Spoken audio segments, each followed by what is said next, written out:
पंढरपूर नगरपालिकेच्या करवाढीबाबत तीर्थक्षेत्र विकास आघाडीच्या नेत्यांकडून मुख्य अधिकाऱ्यांना घेराव घालण्यात आला आहे। पंढरपूर नगरपालिकेने सन 2023-24 या वर्षात मालमत्ता दरात 10% वाढ केली आहे। याला पंढरपूर येथील नागरिकांनी आणि तीर्थक्षेत्र विकास आघाडीमधील राजकीय नेत्यांनी विरोध केला आहे। 10% कर वाढवू नये यासाठी पालिकेला निवेदन देण्यात आले। या संदर्भात भगीरथ भालके यांनी अधिक माहिती दिली आहे। आता बंद करा। आपल्या पंढरपूर नगरपालिकेने त्या ठिकाणी जो वाढीव कर आपल्या पंढरपूर नागरिकांच्या पुढे दिला, त्या बाबतीत या वाढीव कराच्या बाबतीत विरोध करण्यासाठी आणि यात दुरुस्ती करून आणि सन्माननीय मुख्याधिकारी साहेबांनी या आपल्या पंढरपूर शहरातल्या नागरिकांना 12 डिसेंबरपर्यंत त्यांचं म्हणणं त्या ठिकाणी तक्रारी अर्ज सादर करण्याची मुदत त्या ठिकाणी दिली होती। आज 6 डिसेंबर आहे आणि 6 दिवसाचा कालावधी असल्यामुळं त्या दिलेल्या वेळेत त्या ठिकाणी वाढ करून आम्हाला आणखी कमीत कमी 1 महिना तरी मुदत वाढ देऊन करून जेणेकरून सगळ्या पंढरपूर शहरातल्या सर्वसामान्य नागरिकांना रहिवाशांच्यापर्यंत ती माहिती देऊन या वाढीव त्या ठिकाणी कराच्या बाबतीत दुरुस्ती करण्याच्या बाबतीत देखील शिवसाहेबांना आम्ही निवेदन दिलेलं आहे। मी आपल्या पत्रकार बांधवांच्या माध्यमातून देखील पंढरपूर शहरातल्या सर्व नागरिक सर्वांना त्या ठिकाणी विनंती करणार आहे की अशा पद्धतीचा फॉर्म या ठिकाणी पंढरपूर आपल्या नगरपालिकेत असेल, पंढरपूर शहरातल्या आमच्याबरोबर काम करणाऱ्या सर्व सन्माननीय आजी-माजी नगरसेवक असतील, सर्व शहरातल्या समाजसेवकांच्याकडं त्या भागामध्ये आम्ही ते फॉर्म देऊन आपण यामध्ये जुनी आपल्याला त्या ठिकाणी करीच्या बाबतीत मग पाणीपट्टी असेल किंवा घरपट्टी असेल ही जुनी पावती आणि नवीन त्या ठिकाणी जी वाढीव आपल्याला पावत्या आलेल्या आहेत त्या पावत्या जर त्या ठिकाणी या अर्जासोबत दिल्या तर त्या ज्या चुकीची करवाढ झालेली आहे त्याच्या बाबतीत दुरुस्ती करण्याचं या ठिकाणी अभिवचन आदरणीय शिवसाहेबांनी आम्हाला सर्व सन्माननीय आजी-माजी नगरसेवक सर्व प्रमुख पदाधिकाऱ्यांच्या समोर त्या ठिकाणी दिलेलं आहे। आमची दुसरी प्रमुख त्या ठिकाणी मागणी आहे की ज्या आपल्या पंढरपूर शहरातल्या नागरिकांच्यासाठी पिण्याचा जो पाणी पुरवठा होत होता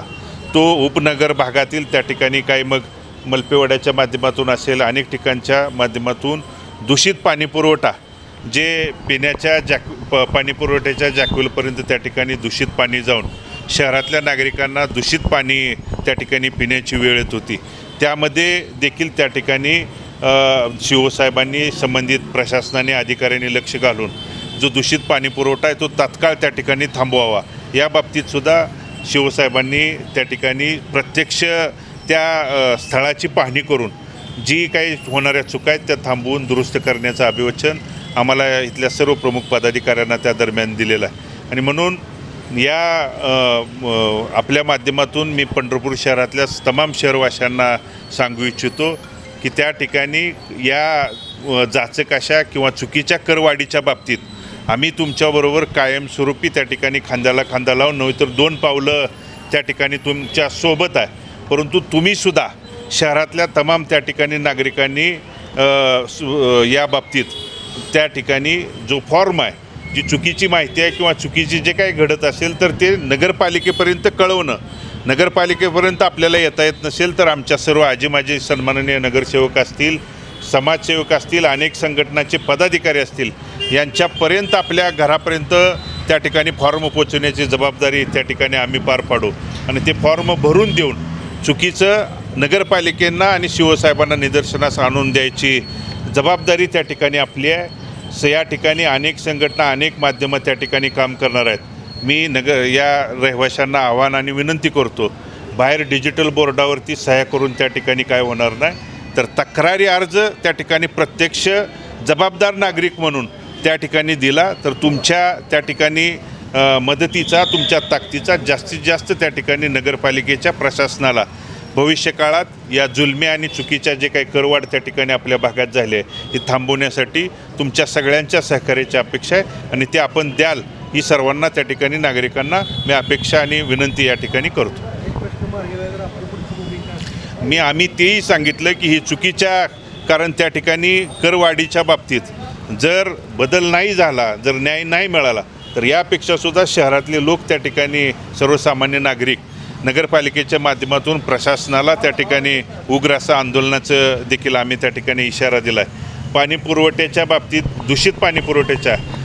साहेब त्या ठिकाणी नवीन आहेत. सगळ्या गोष्टी आमच्या ऐकून घेतलेल्या आहेत. त्यांनी त्या ठिकाणी स्पॉट आणि प्रत्यक्ष स्थळ पाहणी करून त्या ठिकाणी आम्ही मार्ग काढू म्हणून त्यांनी सांगितलेलं आहे आणि म्हणून त्यांना देखील वेळ देणं आपल्या सर्वांच्याकडून अपेक्षित आहे आणि म्हणून त्या बाबतीत त्यांनी या आमच्या मागण्यांना त्या ठिकाणी लक्ष घालून जर नाही सोडवल्या तर याच्या पुढं सर्वसामान्य नागरिक घेऊन त्या ठिकाणी रस्त्यावरती उतरण्याची जबाबदारी या शहरातला सहकारी या नात्यानं त्या कायमस्वरूपी आमची असणार आहे. नाही, मुळात या करवाडे असेल किंवा शहरातल्या मध्यंतरी काळात जे दूषित पाणी पुरवठा होत होता या पाणी पुरवठ्याच्या बाबतीत त्या ठिकाणी